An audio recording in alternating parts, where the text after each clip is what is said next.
I would like to say welcome to Olivia in particular, and thank you for your time. And you are going to talk about the power of external innovation to help our organizations, in particular, in a moment like this, right, where uncertainty is high. We are living unprecedented times. So how can external innovation help us? But first of all, tell us a bit more about yourself. Yeah, definitely. So I will introduce myself. I'm going to pull up a couple slides. Hugo did tell me before this that if they were too corporate looking or too long, you guys would boo me off of the Zoom. So hopefully my fun fonts are interesting enough. And I definitely want to make this a collaborative discussion. Obviously, you all are, I actually know Rachel, but a lot of you, I'm sure, are also leaders in your particular space. And I think that while I can definitely share some of my own perspectives, having this be, oh, okay, you've disabled screen sharing. It's Am all I able? involved. Just a second. It's the new Zoom protection for people not to bomb this. Oh, right. Can you try? Right, yeah. Cool, here we go, great. All right, can everyone see this? Yes, perfect. Great, so I have some fun fonts on here, so hopefully it doesn't look too corporate. Great, so yes, we're gonna be talking today about the power of external innovation, and which I would say we're in right now. I'm very much a fervent believer that periods of uncertainty really breed great innovation because we're forced to reflect on our businesses and our people and our processes. You know, we're pulled out of the day-to-day or this business per usual grind and really forced to confront, you know, what's happening right now, but also similarly what's next. And I think if you all are like me, also as individuals, these are moments of reflection where we confront ourselves and ask, you know, what's important? What are the skills that we have? How can we leverage those to continue to grow and drive change in organization? So it's, I think, while there's a lot of chaos, it's definitely something that I see as opportunistic as we kind of move forward. So I definitely want this to be a collaborative conversation. We'll definitely get more out of a discussion than listening to me or anyone talk for, you know, 20 minutes straight. So I'll introduce myself briefly, but then we have a small group on here. So I want to hear a little bit about all of you. So I'm Olivia O'Sullivan, and I am the head of corporate engagement and partnerships at Acceleprise. And Acceleprise is a top-rated B2B SaaS accelerator fund and innovation hub. And what that means is we're investing in early stage companies, software companies who are building the future of business across a whole slew of industries.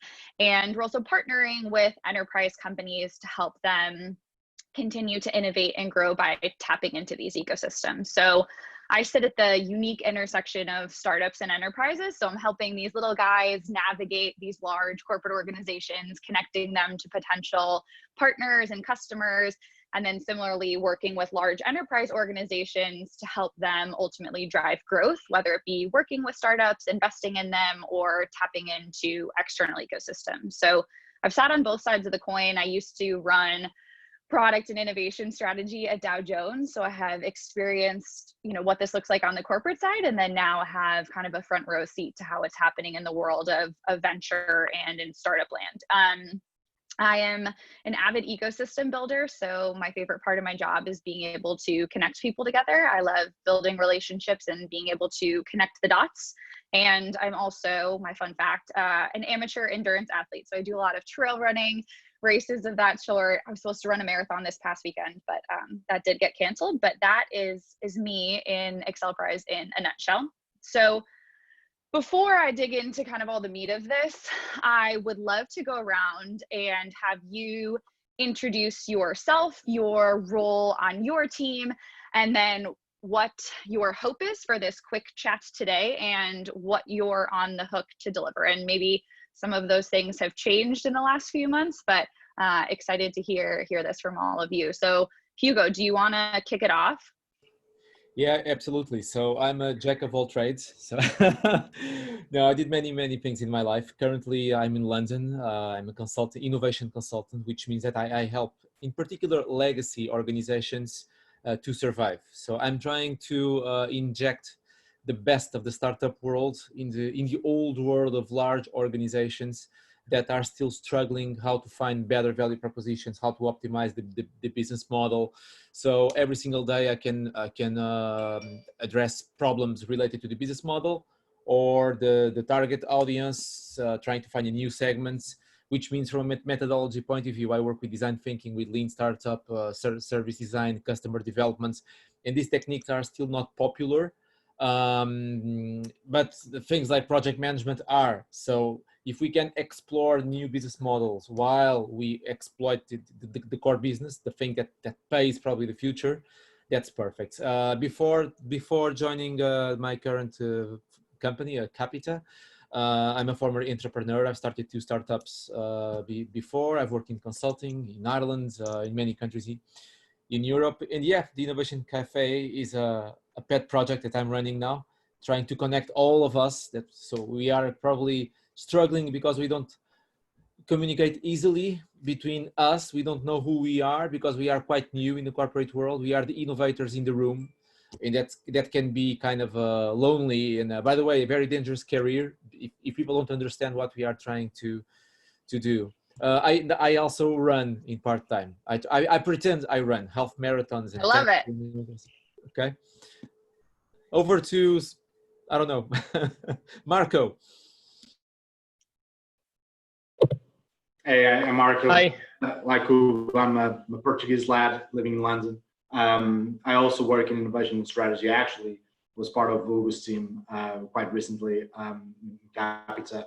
As part of my role, I mainly focus on helping organizations and helping Capita to understand how we can create rapid ideas and test rapid ideas that are aligned to the customer needs, and try and understand what is the right problem statement, what is the right problem solution fit, and how can we test it, and how can we roll out and take it to scale. So at the end of the day, it's really reshifting the angle of being an organization that is or organizations that tend to be concentrated towards developing products or solutions or things that believe they will create value without being customer led. So the goal is now, how can we shift that sort of angle and how can we shift that lens into being more customer led, into delivering propositions that are aligned with the customer needs and customer pain points, so that we are delivering actually something that solves a real problem and a real problem statement. In regards to so there's that. In regards to my expectations from from this today's let's say group catch up, informal group catch up cafe. There you go, Olivia. And it's really to to just to hear ideas, share some ideas, people some thoughts really. And I would actually be really keen on understanding from your experience, what are the sort of main differences that you feel working before to a large corporate finance organization to now working to a more sort of startup oriented company. So I would be very interested to understand what are the sort of adaptations and things that you have to also do from your personal obviously experience. Awesome. That's me. Pedro Henriques. Hi everyone, my name is Pedro. I'm working out of Lisbon in Portugal. I know Hugo for a few years back, and I've recently joined the entrepreneur bandwagon. I just founded my first startup this January. Yay! I work over 10 years in the typical consultancy, working in tech products, tech services, all of that. But yeah, like new decade, I guess, new opportunities. Obviously, pandemic, great timing, right, for sales development, but it is what it is. I think we'll open new opportunities. Actually, before joining this, I was working remotely from Portugal to a US private equity company called ESW Capital. So it gave me a little bit of experience setting up not only remote work myself, right, all the tricks, which is very different right now with the kids at home, very different from remote work without the kids at home, I might tell you. but also gave me interesting experience with the remote, the distributed teams, right? The challenges with culture, how to have time that is not just work to build the culture and like talk about life, right? So interesting experience there. And that's pretty much the goal of my startup, is to help companies have like these distributed team hubs. I believe there will be, everybody now talks about leaving San Francisco and everybody will be remote. I don't know if that's the case or not. I think we'll land somewhere in the middle. Probably not everyone every day on an office, probably not everyone working from home. Somewhere in the middle, I think, is an interesting value proposition that is hopefully what I'll help startups achieve. So looking forward to, well, hear great ideas here. I'm sorry that I do not run. I actually should, but I don't. So maybe, I guess, maybe a 2021 resolution. I don't know. So maybe Rachel, you can go next. Awesome. Can you guys hear me? Okay, perfect. I'm Rachel, founder of Productable, brand new startup. Productable helps innovators wisely develop promising opportunities. So people at large corporations or entrepreneurs can build their ideas with Productable's marketplace of expert tools. And all of those expert tools roll up into reports that help large corporations figure out what the most promising opportunities are. And it works with lots of different experts. So Productable is looking to work with lots of innovation experts to help people transform their best practices into expert tools so large companies can use them. And so I've been an innovation nerd for a really long time. I was a predictive analytics research for innovation success for probably like 7 years in academics, worked in venture capital, worked in corporate innovation consulting, and finally just been wanting to do this forever.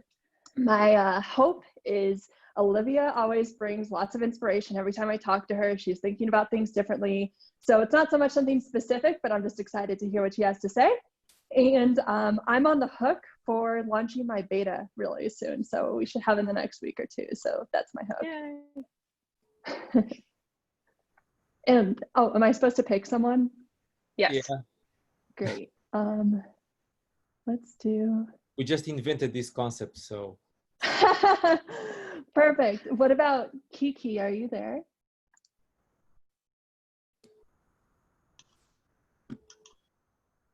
Hi guys, yes, I'm there. I'm always actually trying to connect just to listen to you, but I was not expecting that we needed to do anything. So here I am, still in my beach clothes, trying to feel like it's summer.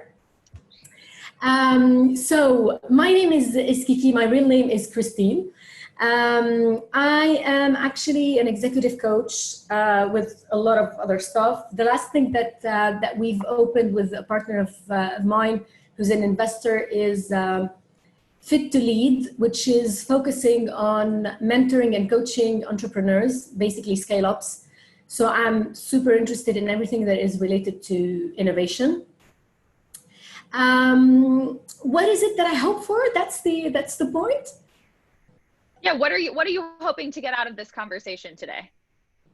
Oh, right. It's just curiosity. I mean, anything that is like now meeting up with people or even having something new to think about and to enrich my thoughts and my own experience. I'm up to it. And what about the hook? What are you on the hook to deliver? What am I on the hook to deliver? You mean what? Can you say a little bit more? Yeah, so you're an executive coach. Are you on the hook to deliver great experiences for your clients? Are you what are you, the next couple months, like what is your big thing that you're on the hook for? Oh my God. Maybe it's just enjoying the summer. It could just be that. I'd be happy with that. I would have loved to, but I mean, the list is huge. Let me say just as a short term, something that I want to deliver, not next week, the week after. It's a webinar actually that is going to focus on how to network while we can't see people actually. So I'm working on that with 3 other colleagues. So yeah, Awesome. that's an exciting project. Thank you, guys. And then do you want to pass it off to someone else? Yeah, I just have to. Kevin is willing. Yeah, I'm seeing Kevin. So yeah. Okay, cool. So my background is delivering crazy things for medium-sized organizations and scale-ups working internally. So back in the dot-com boom, I was head of projects for an incubator. Back when people say to us, what's an incubator? We would quite honestly say we don't know, we're making it up. But we IPO'd 2 companies just in time for the dot-com boom to bust. And I literally made enough money out of that to buy a t-shirt that said .com optionaire on the front. I have that t-shirt. So then went on and did various other crazy things.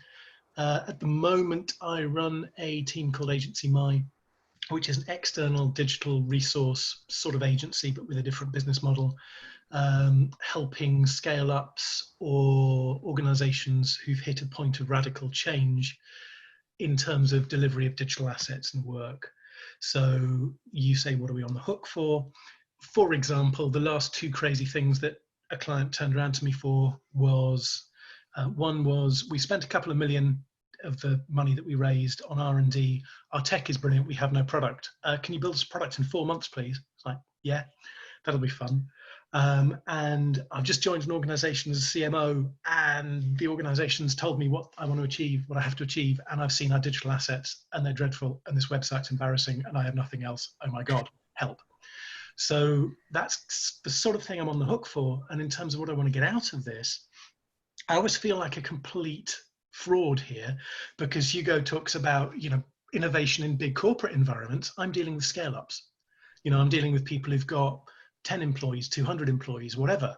But I am aware that I have no idea what crazy requests clients will throw at me tomorrow. And the better equipped my sort of intellectual toolkit is, the better I will be able to respond to their needs. And I no longer run because the NHS is completely buggered and I'm waiting for an operation on my leg, and I was never a marathon runner. I never got above kind of 5K was about where I was comfortable. Just since we're talking about running, I kind of had to throw that in as well. So that's me. And if I'm passing on, how about Cam? Here, my name is Camila and I'm new here. So yeah, that's the first time. Welcome. Innovation Coffee. So thank you.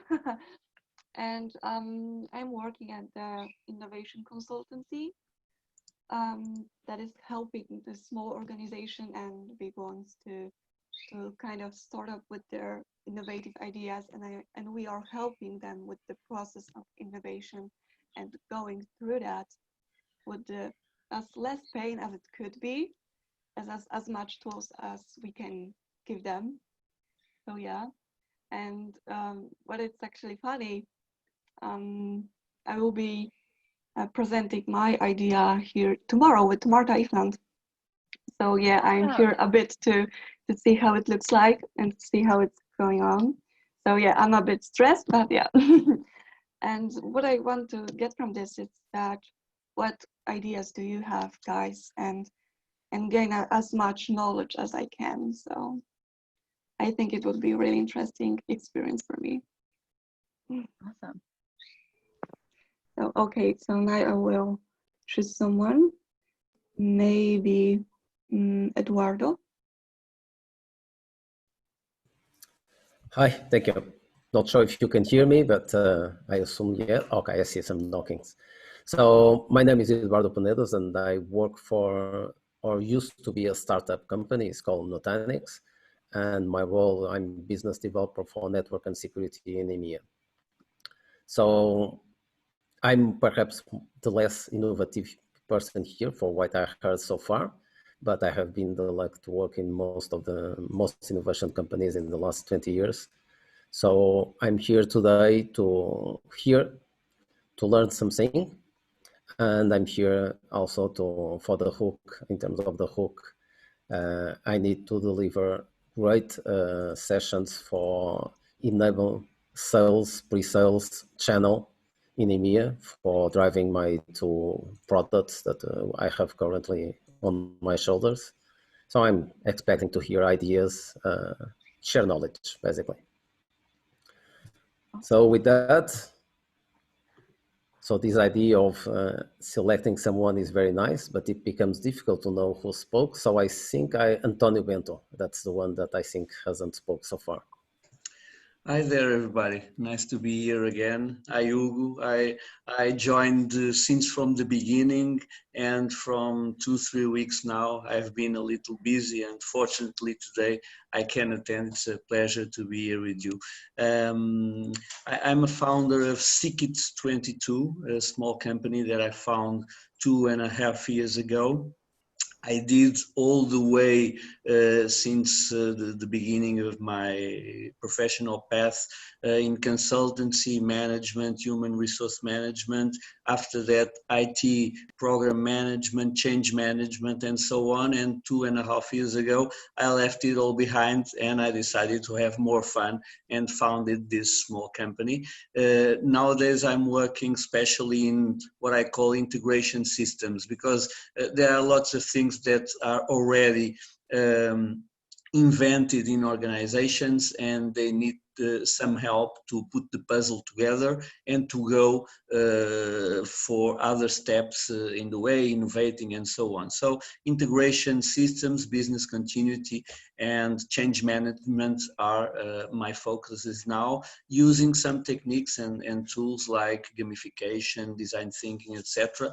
And my hook is basically to break the resistances, and I'm especially curious about today because opening organizations and opening teams to other points of views and to other crowds that put new ideas into the organization is a must-have now. I'm working with some projects in education, project-based learning, and we need to break all the ecosystem of the education because it's time now and there are lots of opportunities. And for example, nowadays, school and universities will never be the same, and it's the time, the really good one to do this. I'm very curious, as I said, about today, because open innovation and crowdsourcing ideas, etc., are critical nowadays,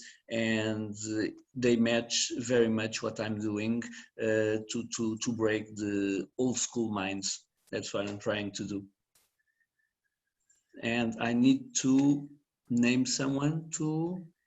Is there anybody left? I think I'm left. Marco. Yeah, Okay. I'm left. Okay. Sorry, because I arrived, No problem. 10 minutes later and I didn't know we were here. Okay. Thanks, Marco, and thanks, Olivia and Hugo, for this shot. Okay. Okay. Thank you, Antonio. My name is Marco. I'm a Portuguese guy. I live in Dublin, in Ireland. Actually, currently, I'm looking for a new opportunity. I never work on the innovation space, but I like to think that I'm innovator on my own scale.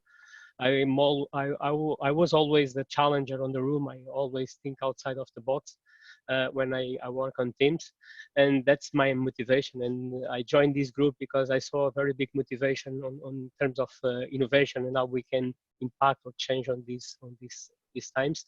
And that was my motivation to join these brilliant guys around of this discussion. And today I'm here a little to learn more and to see if I can have a small contribution for these changes that are coming. Awesome. Great. Well, we have a lot of different people from all different parts of the ecosystem here, which I love. I won't talk for too long, maybe only 10 minutes, and then I'll kick it over so that we have some time for some more discussion.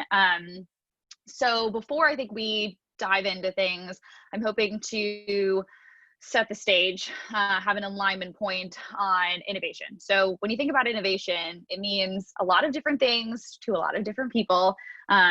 It's often made to be convoluted and complicated and confusing. And Hugo pointed this out. If people don't understand what we're talking about, this is a problem. So I think people often write off innovation as being lightning in a bottle, but after working with hundreds of startups and enterprises, I know that the essence of innovation is actually very simple.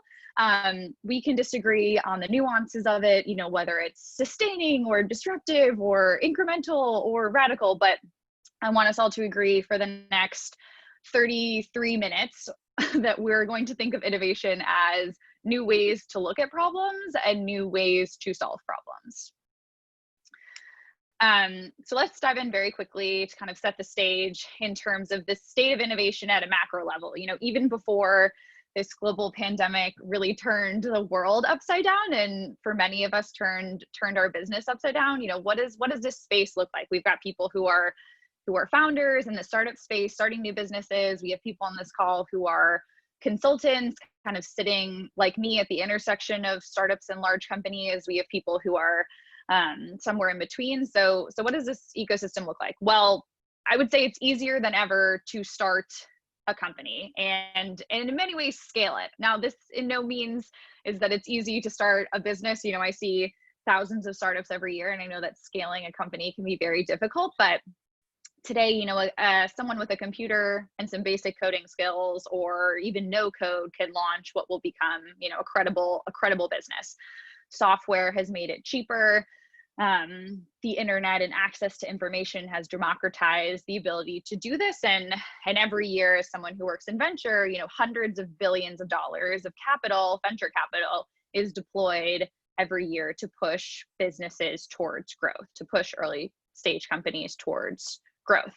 And similarly, where are we? You know, corporates and large enterprise companies no longer have this cushy seat, and they need to continuously evolve and iterate to stay relevant. So, you know, whereas companies in 1965 were sitting on the S&P 500 for 30 plus years, that's not the same anymore.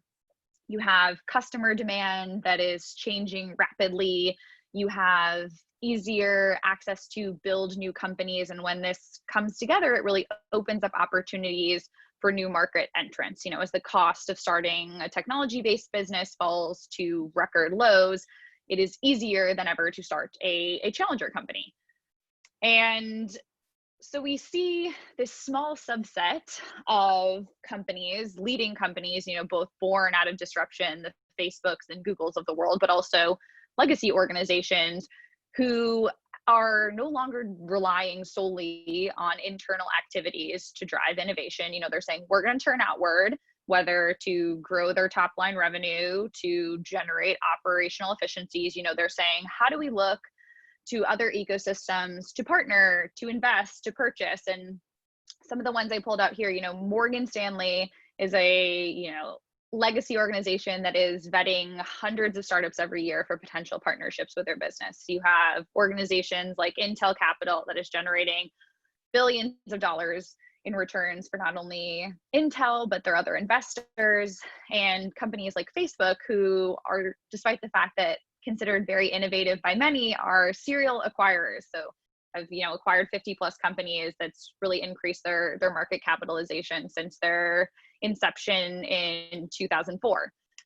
And so you have all these pieces in motion. You know, you have new companies coming into play, you have lots of money going into the space, you have examples of companies that don't rely, you know, only on internal activities, they're turning outwards. And even though, you know, when you survey C-suite executives, people say, you know, our big priorities are growth and transformation, weird things start happening when the world stops being normal. So, you know, when disruption is no longer just something we're talking about in boardrooms, but it's something we're actively experiencing, which is, you know, what I would say we're all experiencing right now. And an uncertainty, I would argue, really amplifies the innovator's dilemma. So I'm assuming all of us have heard of this, but is there anyone, you know, on here that wants to tell me, you know, how you see the innovator's dilemma or what that means to you?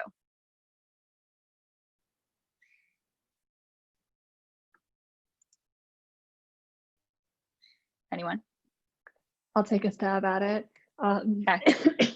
It's the constant fight between short-term results and long-term results. So you have to sacrifice one for the other. That's great. So if I'm capturing the right aspect that you're looking for, you can tell me how I did. Yeah. And I think building on that, you know, people say we want innovation, we want to evolve, but we're also risk averse. You know, we are nervous about investing time or money or, you know, that short-term risk, they're nervous about it. And so instead of when you have an uncertain time, a lot of companies, instead of making leaps and bounds, are going to hunker down and say, hey, let's just think about, you know, internal improvements or small, tiny optimizations inside. So they're going to wait. These are the companies that are going to wait for sunnier days. They'll say, you know, we're not going to spend too much money. We're not going to make any huge changes. We're just going to keep kind of optimizing the core, and we'll wait for sunnier days. But there are companies then that are going to make huge strides today that will differentiate them for what will be years to come. You know, these are the companies that will ultimately improve their position and differentiation from their key competitors. You know, this is true of startups who built their businesses on the tailwinds of the recession in 2008. You think of the Stripes and Airbnbs of the world. It's true of enterprise companies like banks, you know, who pivoted to a more digital-centric customer experience after the last recession.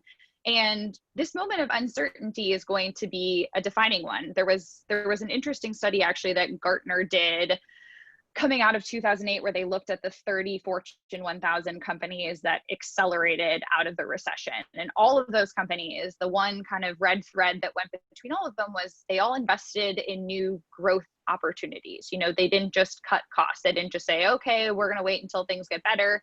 They thought about, you know, let's continue to move forward. And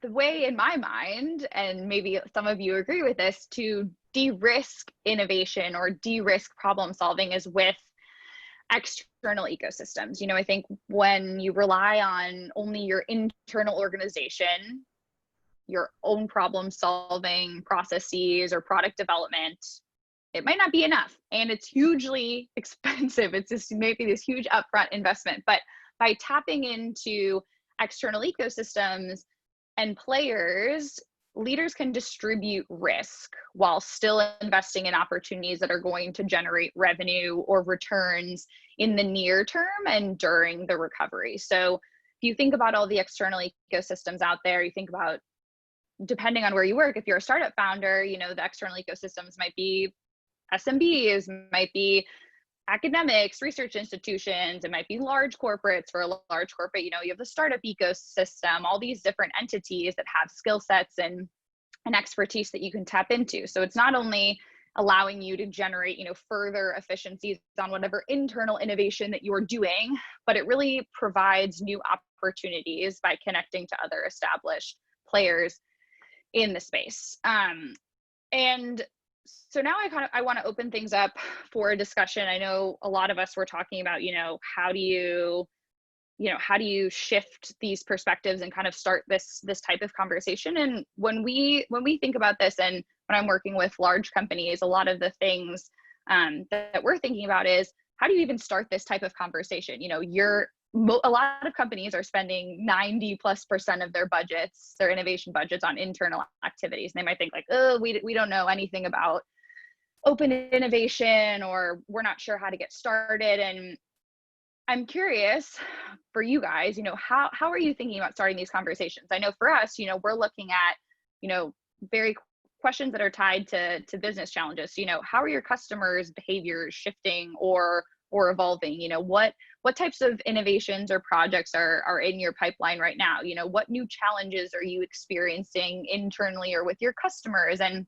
I think this is especially relevant as, you know, a lot of us are working from home, and, you know, behaviors of consumers are really changing, or, you know, how have your priorities shifted? So curious, especially for some of the people who are doing some innovation consulting, like, what are the questions that you're asking when you're thinking about tapping people into other ecosystems? What I can see now is everybody struggling to survive. So I think you talked about innovation horizons, or maybe that was the call before, but now it's all about surviving. So people are concerned about solving problems immediately. They are not concerned about improving efficiency or finding new radical business models. It's all about the now. And a few companies are probably thinking about the tomorrow. So after COVID-19, I can see is they need to solve problems now, and in parallel they are trying to come up with a plan for the day after. The beyond is not a priority at the moment. The hard thing, so let's go back before COVID-19 to normality.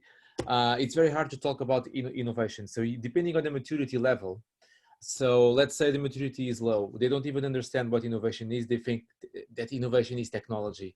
If maturity level is 2, there's an innovation lab. We might find an innovation manager, people that understand the language. We might find a head of innovation, and sometimes he's the head of digital transformation or the head of IT and also innovation. And then our sales pitch might be a bit different. And we can talk about 3 horizons, portfolio, designing an ecosystem, partnering with startups, M&A, venture capital, corporate venture capital. So it all depends on the maturity level and the burning platform. So if there's no burning platform, it's really hard, meaning the company is making a lot of money. They are number 1 or number 2, but they are comfortable with that. If there's a burning platform, then okay, we might help with their growth strategy, or something equivalent, placing a few bets, designing the innovation strategy, coming up with an innovation management system, innovation management platform, setting up a process to work with startups or to find the right startup. In banking in particular, because there are 12,000 fintechs in the world, and probably tomorrow there will be 2,000 more. Sometimes they need help to find the right startup and then how to bring that partners, put that startup to the ecosystem. And they are concerned about de-risking.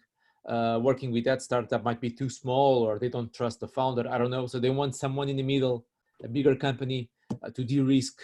But yeah, I can spend hours talking about this. So I'm going to mute myself now.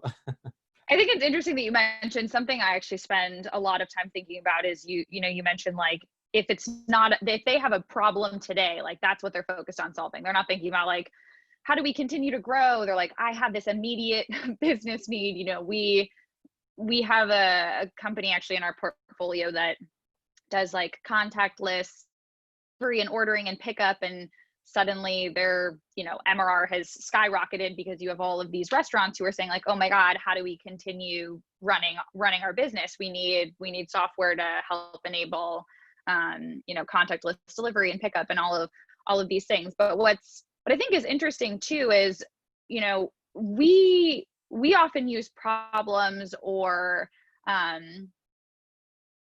something that will show immediate return on investment when we think about bringing in external ecosystems. So sometimes you think of, oh, there's all of these cool, startups in this space, and we can tell you about, Horizon 2 and Horizon 3 innovations that are adjacent to your business, or there's white space opportunities, but you might not actually see the return on investment in those for many years or for months, whatever it looks like, versus if we can start with a business challenge or problem that you're experiencing in your organization, you can use innovation, whether, it's a new process, new technology, whatever that looks like, to bring in and see some type of immediate return on investment. If you're going to save money on someone's bottom line, that's, an immediate indicator that they're like, oh, we're saving money, this thing is working. And that, then maybe you warm up the business to think, all right, how do we kind of extend and think about how do we tap into external ecosystems for that Horizon 2 and Horizon 3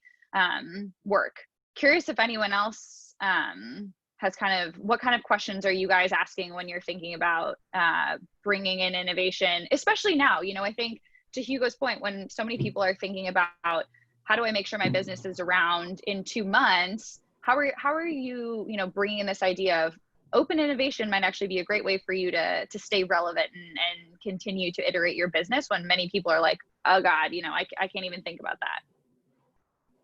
that. No, that's a fair, fair point, Olivia, and perhaps I can share some of the experience that we are doing today at my company.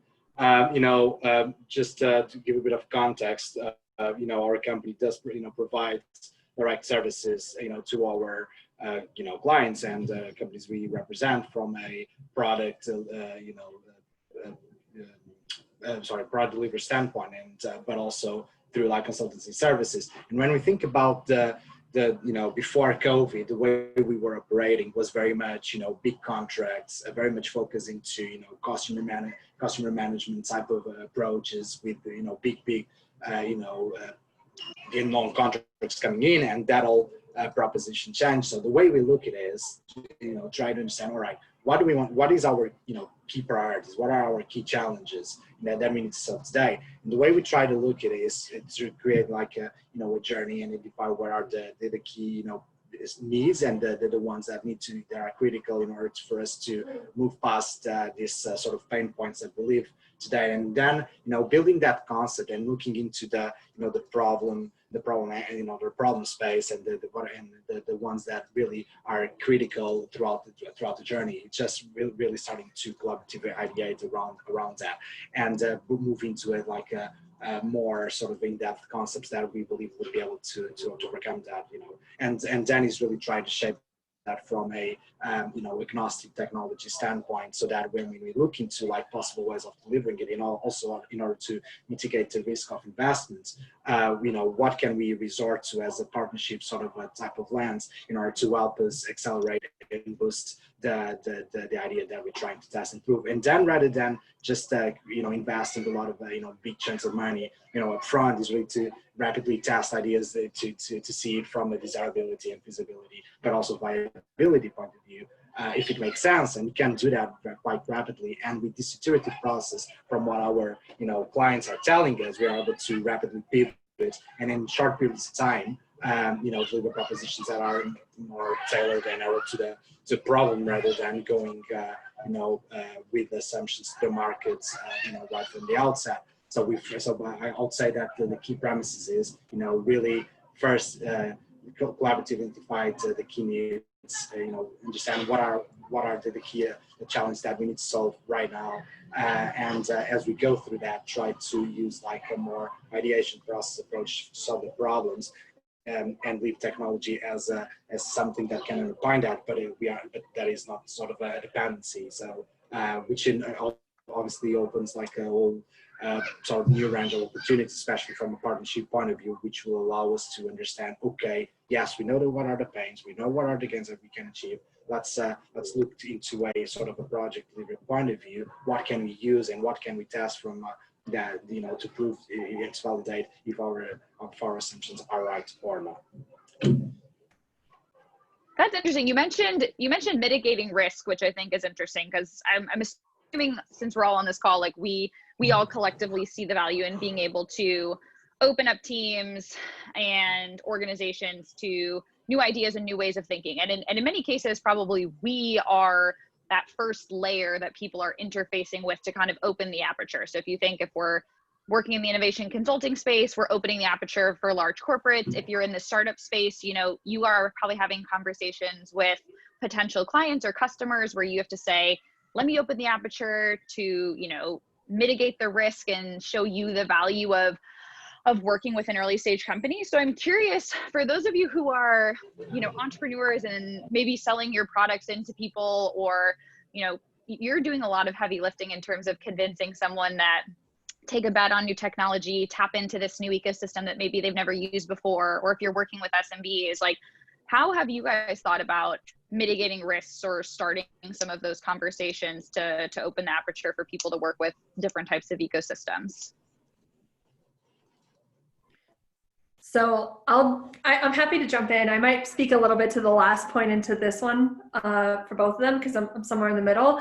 But I think maybe to start with your first question around what does corporate innovation feel like right now with the external environment, I've been talking to a lot of people that I think realize that their corporate innovation system is broken. They have like these internal groups that can't really scale things, and then they have these external facing groups that don't know how to integrate back into their companies, and then they have these agile groups that are focused on digital transformation, but they don't really talk to what the people need. And so a lot of them have like these very siloed innovation teams. And the thing is, they're having to look at themselves in the mirror right now, because they're saying, well, this was really fun and I really enjoyed the honeymoon, but now I have to deliver, because it's like I could be the next one cut.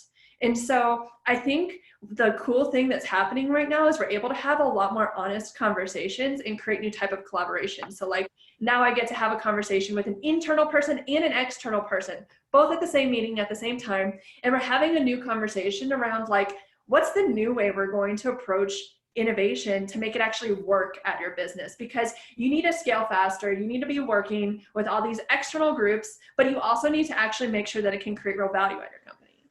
And so I would say, and then how are you going to do all that? And that's kind of where I lead in with my personal sale of the startup software. But I do think the most relevant part for maybe everyone here is that it's like a great opportunity for people to like really break down these innovation silos that kind of exist in these companies and really rethink how everyone works together. Can I be a complete... Sorry. Go ahead. No, go Kevin. No, I was just wondering if I could sort of stomp in and be really cynical and miserable at this point. Yeah, we're all getting really positive about the great opportunity.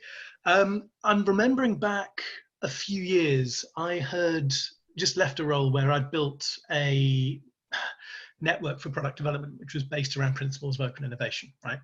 And a lot of it was down to the process, and it was a long-term building thing, right? And we outperformed the industry on all sorts of metrics, and everybody sort of hated the fact we were doing it because it made them look bad. As soon as I left that company, people who had previously crossed the road to get away from me at conferences now wanted to buy me a drink and find out how I'd done it. But what they actually wanted was a quick fix and a simple solution. And they wanted to buy a solution to a short-term problem. So in one instance, I had the head of a studio, and he's got 500 people working for him.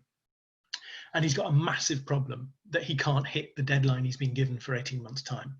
And he's really happy to loot my Rolodex and get a couple of little teams to plug a short-term gap. And yes, he delivered the product. And yes, he got closed down by his parent company afterwards because he hadn't fixed his fundamental internal problems, right? He was only interested in kind of the fruits of the collaborative networks that I'd been building previously that he could cherry pick, purchase to fix short-term needs. Now, I'm not saying that's how everybody operates, but I fear that a lot of people are going to be looking to external resource to fix a short-term problem, not understanding that it's not a purchase, it's a build. Does that make sense? Yes. Oh my gosh, I agree with everything you say. This is something that I'm obsessed with, because I think when, innovation, as I said before, people are like, it's lightning in a bottle. I'm like, no. Like any other business process project you would work on, you have to have a strategy of like what you're doing. You're not just, let's fire a bunch of things, shoot a bunch of darts, see what comes back to us. Like any other business activity, it should be structured. You should have a process. There should be goals. You're going to have KPIs.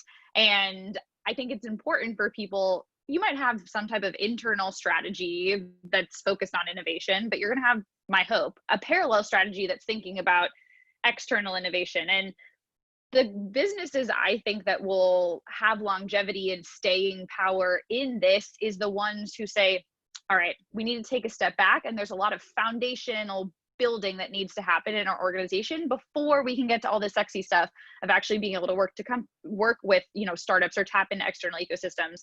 One of you guys asked, what's the biggest difference between working at a large corporate organization and working, at a startup or venture, is that when I worked at Dow Jones, sometimes it would take me 2 months just to get a meeting on someone's calendar with people. And I had to, review things with 500 stakeholders before I would get sign off on anything. And there would be things that were business priorities that would take, what seemed like half a year to even move forward in any meaningful way. And I think too often companies will jump forward and say, let's skip the strategy part. We just want to work with startups. We want to see cool things. And their businesses are not set up to work with those people. I have seen startups spend 7 months going through legal and procurement reviews that are set up for enterprise vendors like Microsoft that are in no way, work in any capacity for startups. You also then you might have an innovation team that's really gung-ho about solving problems, but you have maybe a bunch of business unit heads who just want to tap into your Rolodex and have some quick thing and no structure of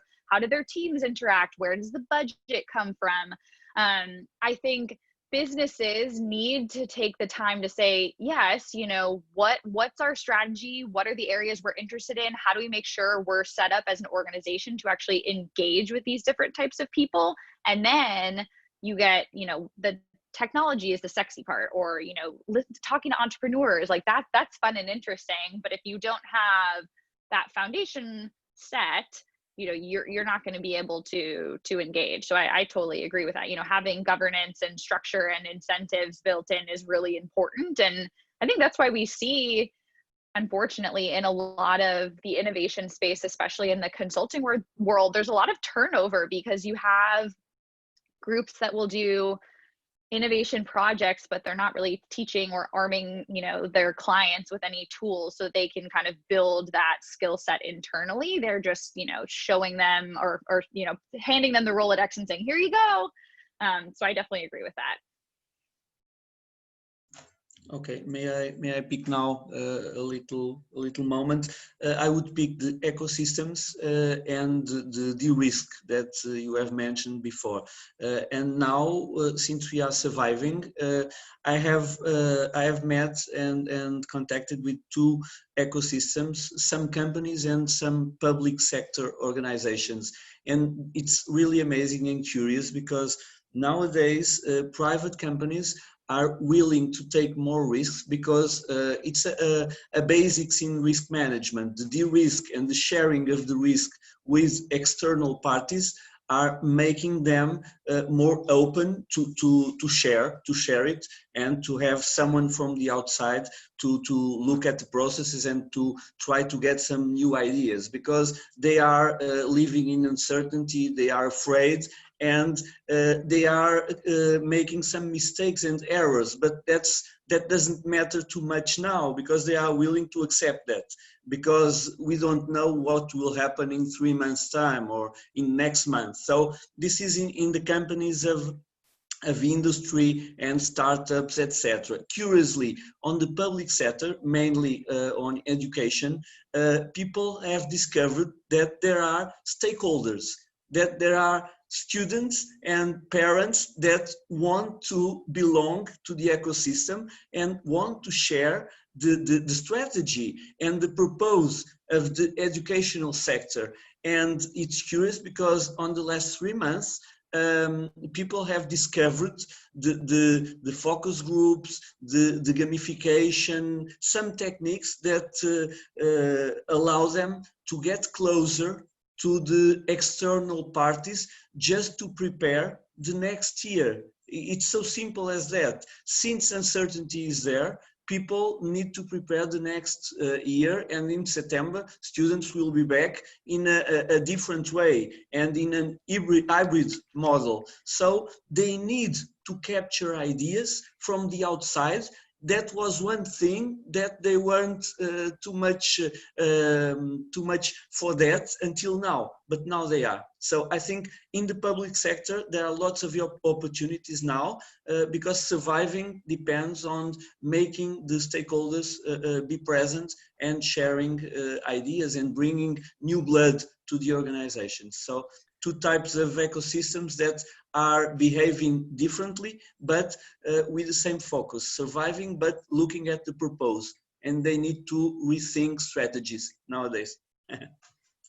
So that's interesting. Like I'm seeing something similar in terms of, you know, while I do think there's some companies that are saying, you know, my business is, you know, retail, for example, is like, my business is experiencing extreme, you know, tumult, and I need to find something that's going to solve my issue today that no one's coming into my store. But on a more macro level, you're seeing, you know, more willingness to take risk, or you know, more recognition that, hey, actually, you know, and this kind of mirrors conversations I'm having is, well, you know, we thought we spent the last 10 years preparing for disruption or whatever, you know, our digital transformation, and now we've realized, like, we can't even really work from home very well, and we, you know, maybe weren't fully equipped. So I'm curious, like, what is the temperature then that, you know, are the conversations that you guys see getting easier, or when you're thinking about, you know, talking to your organization or who about, okay, how do we think in new and different ways? How do we bring in different partners? Like, are those conversations, do we think those conversations are going to get easier, as, you know, as Hugo said, like the crazy innovator in the room, or I always say the black sheep in an organization where people are like, oh, okay. Do we think those conversations are going to get easier, or no? I think they are going to get easier because now it's very easy to demonstrate that everything is literally possible.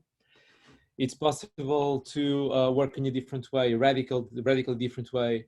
Many things that people were like, let me give an example. I've spent the day on a specific certification that I'm taking at the moment in Marco as well. And this certification wasn't possible to take it online before COVID-19. And now suddenly it is possible. I'm going to tell you what it is. It's the Agile from Scrum Alliance, the certified product owner and the Scrum Master. In one of the beliefs behind the Scrum methodology, a very famous one to develop software and products, is people need to work side by side in the same space. Okay, this is a core philosophy. And now suddenly it's possible to create outstanding products working remotely. So the thing is, it changed everything. Kids are learning from home, right? Young kids, older kids, universities are considering to be online, to become online only, or during 2021. So I think this is there's momentum for the entrepreneur in the room, or pirates in the Navy, just like Tendai Vicky calls it. It's the time to talk about corporate innovation. But someone said here, I think it was Rachel, that corporate innovation system is broken. And I really believe that. So I think I've read all the books about corporate innovation, all the theories. And what I think is we have a lot of books and theories, but what I still don't know is how to really help to change the mindset of many companies that I know. It's really hard. And now after the virus, a few will go down. Yeah. I don't believe, by the way, in innovation projects. I believe that you need to become innovative to innovate. In becoming innovative, that's the real challenge. Mm-hmm. And if I could add to your point and to Kevin's point just prior to that, in regards to quick fixes versus a long time strategic approaches.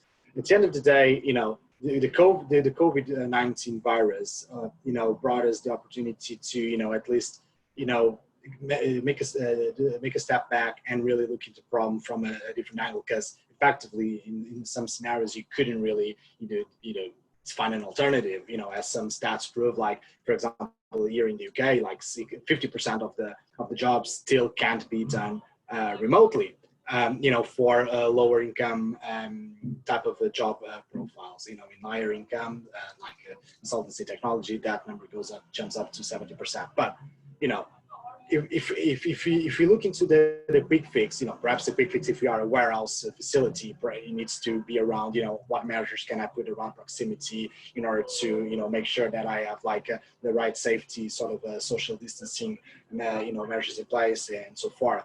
But if you look into the long term, so what are the needs, and what, for example, what are technology and what sort of trends may drive that? And if we start looking into that, and I think this situation and this, that we live in is really opening, and from the directions that I'm having, specifically, especially legacy and old-fashioned organizations, to look into a problem from a different approach. That is, I can't afford to be stopped. So if perhaps rather than doing like old-time processes, so what can I do in order to make sure that in a situation like that, like this, I still maintain the operation up and running, and look into like a 3-4 years type of approach. Perhaps it's 5G, perhaps it's IoT, perhaps, but how do I sort of build that supported by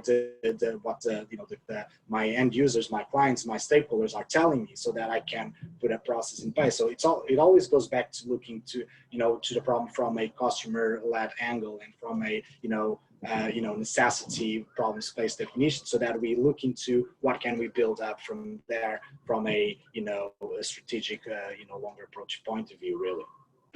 Yeah, and I think, that's something in terms of building what are the opportunities to come. And I know we're kind of running out of time here, but that's, as someone who is investing in, will invest in 60 plus companies this year, is I think that there's a ton of opportunity in this, and this is the endless optimist in me. I know it's challenging for sure, but there's going to be so many opportunities coming out of this, of businesses that are going to build, like, even what Rachel's building. If you think about, how do enterprise companies better manage their innovation processes and the different programs they're running, and how do they measure all that stuff?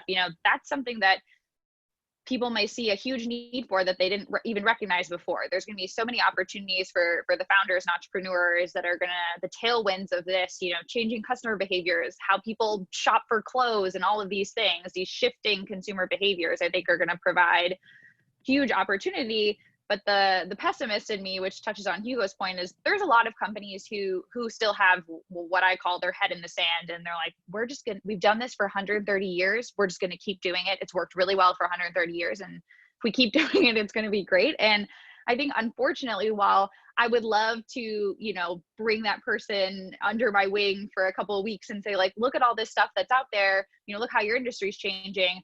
I also have to recognize that those are people whose minds I'm probably not going to change, or we're probably not going to change those people's minds. And I think those are people I have to say, I don't want to deal with you. You know, if you don't think that innovation is in any way important, I can't spend an inordinate amount of time, you know, trying to open your eyes and show you what matters. And I think my hope is, coming out of this, or there will be enough stories of, like, you know, the Kodaks of the world that said, no, we're just going to continue, you know, print with our print business. We don't care about digital cameras. And then you have a software company like Facebook come into the mix, who actually fundamentally shifts how people think about sharing experiences. You know, you're not printing photos, you're posting them on the internet.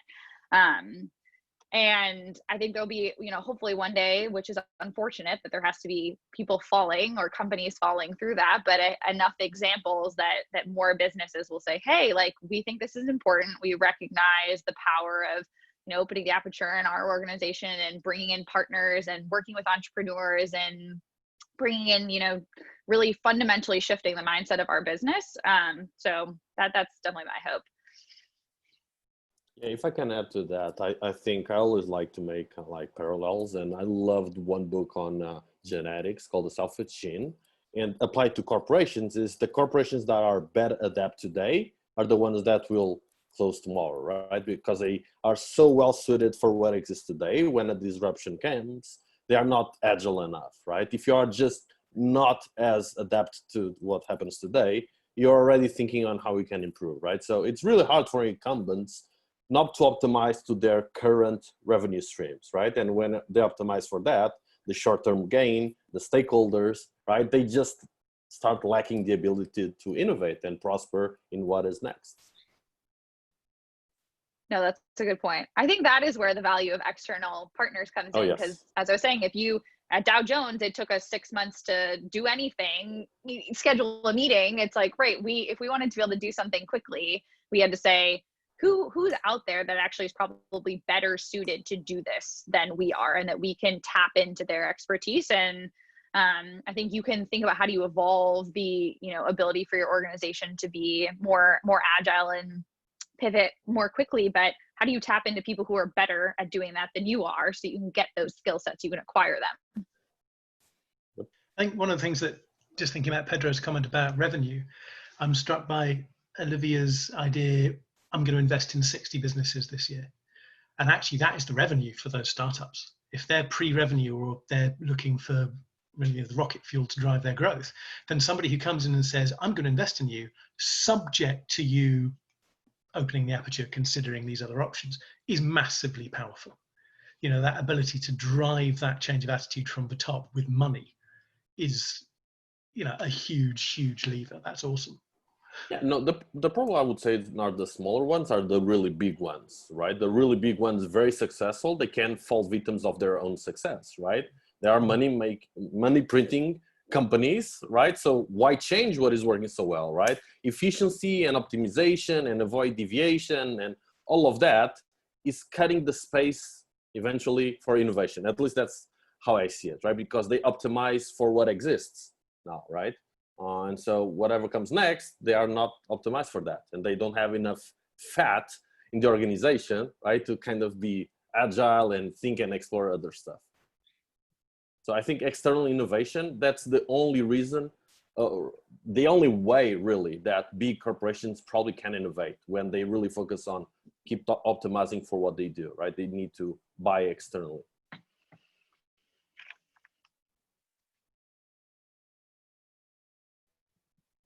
I know we're 5 minutes over, so I don't want to keep everyone. I like Hugo, I could talk about this all day. No, That's fine. And the thing is, I think this is session number 5, and it's the first time that we have a real cafe here. So everybody's talking, everybody's participating, which is really cool. I think it's better than a 50 minutes presentation and then Q&A and silence in the room. So great. And I think we need a space like this where we can talk, we can brainstorm, because we are not selling to each other. We are just sharing what we think, getting feedback that will help us to become better tomorrow. Or even today, because you guys in the US are still working probably. So yeah, I think this is really useful. We can all read books, but this is probably better because we are all working in the innovation space somehow with different roles. That's okay, and this is how we learn. But there are many key takeaways from this session. But the one that it still resonates in my mind is the corporate innovation system is broken. So if it is broken, what's next? Because books talk about building a portfolio of startups, corporate venture capital, the innovation lab approach, innovation tours. There are 20 models to innovate. By the way, there are books about leadership, about culture. But the thing is, these big, old, clunky organizations are really struggling. And the thing is, probably 40% will survive COVID-19. But are they going to survive in the upcoming 2 years, or are they going to decline? We don't know. So I'm curious about what's going to happen in the innovation space. Well, that's a good question. If allow me just one thing. I remember the story of Nokia. Today, Nokia told that recently I read somewhere that Nokia told that they have done nothing wrong, and they lost the market, but they haven't done nothing wrong. So I think it's a very big lesson for the big corporations. And I think it all comes to the mindset of the people, because companies are managed by people, and the people are afraid of change. And they think, okay, if I'm doing well, why I should think in change? And I think that's the problem big. But you guys are in much better position than me to talk. I was really interesting to see all around the people discussing the subject. So the interesting thing with that, I feel like if you look at Microsoft and Apple, you'll see like CEOs that are really good for the stakeholders, and then followed by decline, and CEOs that are good for innovation, new products, like do something different, right? And it seems to be like sort of a cycle thing. I don't know. I definitely recognize that trend on Apple and Microsoft. I don't know how many others, but I'm sure there are some. Yeah, the CEO from the past is optimized to manage today, and not to manage today and think about tomorrow in the future. But if we take a look at the likes of course, Jeff Bezos or Elon Musk, they are able to take care of today while exploring and setting up, preparing for the future. But it's really hard because, shareholders are worried about getting return now. So that's the point. That's the point. Challenge. The fiscal year versus working for tomorrow. And that probably is the society itself will have to gradually change. So that's why I think there's momentum now. People are probably realizing that they don't need, 50 pairs of shoes. And I've realized that myself. So the thing is, now I think it's the time to go back to basics and say, I just need this and that. I'm not worried about getting everything now. So probably the pace of humanity or the rhythm or the cadence will be different in the upcoming years, because we all went through this at the same time. We are undergoing a real crisis at the same time. So maybe now there's momentum again for us to teach, educate, coach organizations to work in a different way, to innovate in a sustainable way. Because if they don't innovate, they will furlough people, they will send people home, and this is painful. Okay, so I really think there's a huge lack of education on the corporate innovation side. There's a lot of knowledge on how to optimize in efficiency. There's a lack of knowledge on innovation. And there are many methods to innovate, and people talk about it, but they don't really know how to do it. This is like explaining what the marketing department is before the marketing department was popular, or the IT department before computers. Guys, you need an IT department. I need what? Sorry? I have a big computer, right? So we are living that era right now. But No, we there is a point that nobody mentioned here. As the CEOs have a bonus, and they receive the bonus, most of them annually. So they care more about today and how they can improve their pockets today and the pockets of the stakeholders today, and not the future. And I've seen already many examples of that. I think Microsoft did a little bit different with Nadella, because Nadella will receive the bonus in the end of the journey. So basically, if he achieved the results in the long term, he will have the bonus on his pocket. And I think it's the way to do it, because I can kill a company today. And I think in 2008, HP did a brilliant thing that with one of the CEOs, that they told, I'm going to cut out all the research and investigation, and I put all the money on the pockets of the stakeholders, and that almost killed the company. So I think it's a very important point. Well, guys, I think we need to wrap up. Any more questions? Just one point. Picking Marco's statement a few minutes ago, I think doing nothing wrong doesn't mean doing it right, and I believe companies need to know that and need to achieve that, because I can have an innovation process, I can have innovation projects, but that may not mean anything, because real innovation is in the consumer, is in the customer needs, is in the problems to solve. And I believe, Hugo mentioned it, innovation projects are dead, because we need to go after the real pains and the real problems to solve. And those are out there, not inside. Okay, thanks. All right, so I think that's all for today, right? Olivia, any comments? No, I think this was a great conversation. You guys all have incredible perspectives. Meeting people and talking about innovation is one of my favorite things to do. So feel free to connect with me on LinkedIn. I'd be more than happy to continue this conversation with all of you. And yeah, I think I am the optimist here. I'm very excited about what the future holds for all of us. And I think we're going to be hitting some exciting tailwinds. So cheers to that. All right, so I'm going to share Olivia's LinkedIn here on the chat window. Thank you very much, Olivia, and all of you. And by the way, tomorrow we have another session about ideation addiction. So I'm really curious about this. I think it's at 6 or 6:30, I don't remember. But I'm going to paste the link on our Slack channel.